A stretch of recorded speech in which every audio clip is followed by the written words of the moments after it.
Le dictateur vénézuélien Nicolás Maduro, acculé et désespéré, a décidé d'ouvrir le coffre et de négocier des accords qui pourraient coûter cher au Venezuela, y compris ses richesses minérales et stratégiques.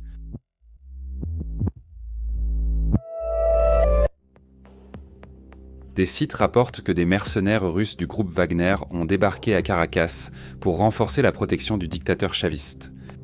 Dans une vidéo publiée il y a quelques jours, on voit des membres de la compagnie militaire privée russe Wagner, aussi appelée groupe Wagner, accueillis par la division contre la délinquance organisée de la police nationale bolivarienne.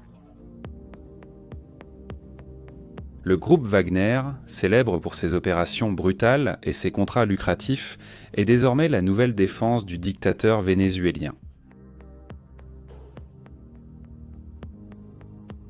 La décision survient sous forte pression après que le gouvernement Trump a offert 50 millions de dollars pour capturer Maduro, déclenchant une chasse internationale inédite.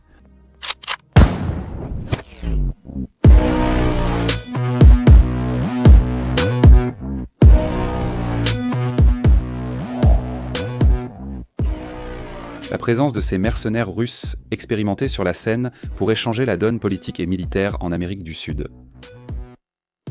Soyez les bienvenus à Vie à la caserne.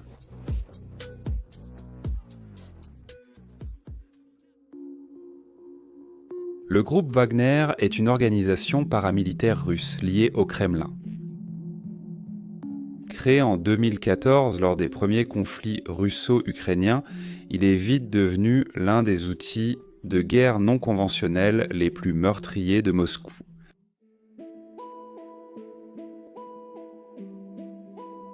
Dans des pays africains comme le Mali, le Soudan et la République centrafricaine, le groupe Wagner fournit actuellement une formation militaire, une protection au gouvernement allié et la sécurité des mines et des infrastructures stratégiques. Toujours contre des concessions minières et des contrats de plusieurs milliards. Le groupe a aussi agi en Syrie en soutenant Bachar el-Assad et mené des missions ponctuelles en Amérique latine.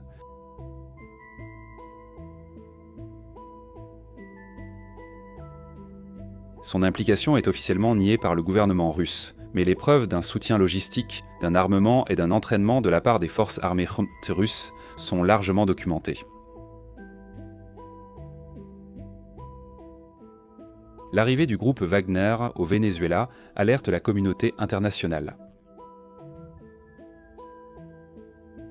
La possibilité que Maduro cède une partie des richesses naturelles du pays en échange de cette protection inquiète même ses alliés les plus proches.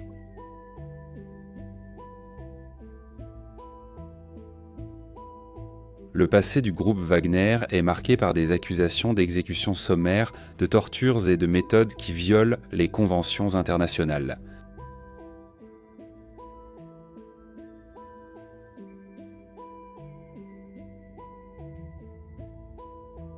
Sa présence à Caracas est considérée comme une démarche agressive pour maintenir Maduro au pouvoir à tout prix. La population vénézuélienne, déjà sous forte répression, pourrait connaître des temps plus sombres.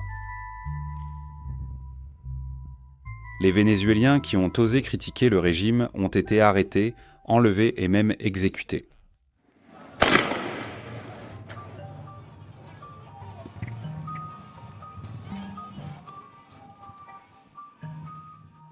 Mais avec l'arrivée du groupe Wagner, la situation pourrait empirer.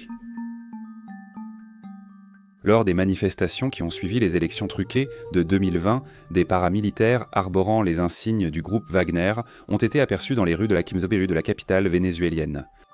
Beaucoup disent bon qu'ils ne sont jamais partis, seulement devenus plus discrets.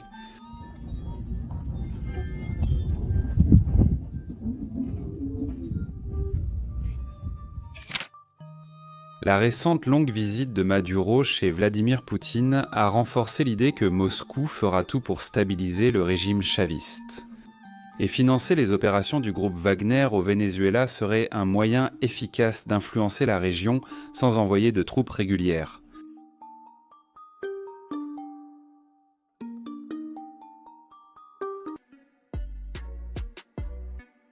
Pour Moscou, Wagner agit comme un bras officieux menant des actions inaccessibles aux soldats réguliers sans causer de crise diplomatique directe.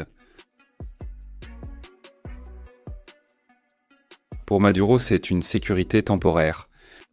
Mais cette alliance est risquée, car les mercenaires de Wagner agissent pour leurs intérêts et rompent les contrats pour plus de profit. De l'autre côté,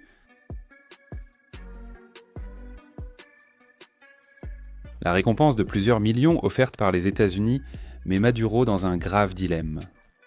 Les actions de Wagner au Venezuela peuvent aussi changer l'équilibre géopolitique sud-américain. Les pays voisins observent attentivement, craignant que l'instabilité ne traverse les frontières. Le gouvernement brésilien garde un silence assourdissant, agissant comme si rien ne se passait au Venezuela. Ignorant que des milliers de Vénézuéliens fuient encore vers le Brésil et ailleurs pour échapper à la faim et à l'oppression. Au lieu de faire face à cette crise humanitaire, l'actuel président brésilien choisit d'affronter directement les États-Unis et leurs alliés, tout en renforçant ses liens avec la Russie, la Chine et l'Iran. Je demande à filmer ceci pour essayer de transmettre l'idée aux personnes qui aiment rester assises. Que l'être humain doit bouger son corps parce que notre longévité dépend de nous.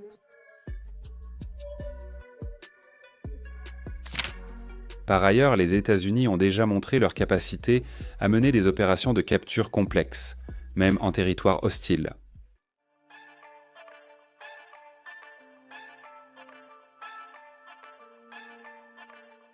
Le siège contre Maduro peut ne pas être immédiat, mais il reste actif. Il y a aussi un jeu de désinformation en cours avec des rapports contradictoires qui circulent. Certains indiquent que le groupe Wagner n'a envoyé qu'un contingent réduit au Venezuela, tandis que d'autres indiquent que des centaines de mercenaires opèrent déjà sur le sol vénézuélien. Pour le peuple vénézuélien, il ne reste que la peur et l'espoir que tôt ou tard la libération viendra. Maduro parie qu'avec le groupe Wagner à ses côtés, il résistera à la pression internationale. Mais l'histoire montre que les alliances fondées sur la peur et l'argent ont tendance à s'effondrer rapidement. Viens me chercher. Je t'attends ici au palais de Miraflores. Ne traîne pas, lâche. Lâche! Viens vers moi. Maduro fait face à un dilemme.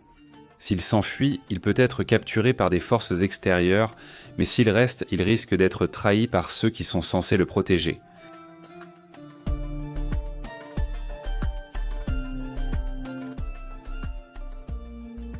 En guise de remerciement à nos plus de 280 000 abonnés et aux membres qui soutiennent la chaîne chaque mois. Comme Antônio Greggio, Sueli Nóbrega, Eustáquio Barbosa, Sebastião de Almeida, Maria da Graça da Silva, Sérgio Viana et Thelma. Nous allons suivre quelques entreprises militaires privées en opération à travers le monde.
Dans Vie à la caserne, vous suivez toute l'actualité du monde militaire. Laissez votre like, abonnez-vous et regardez l'une des vidéos qui s'affiche sur votre écran. En avant, combattants. À la prochaine.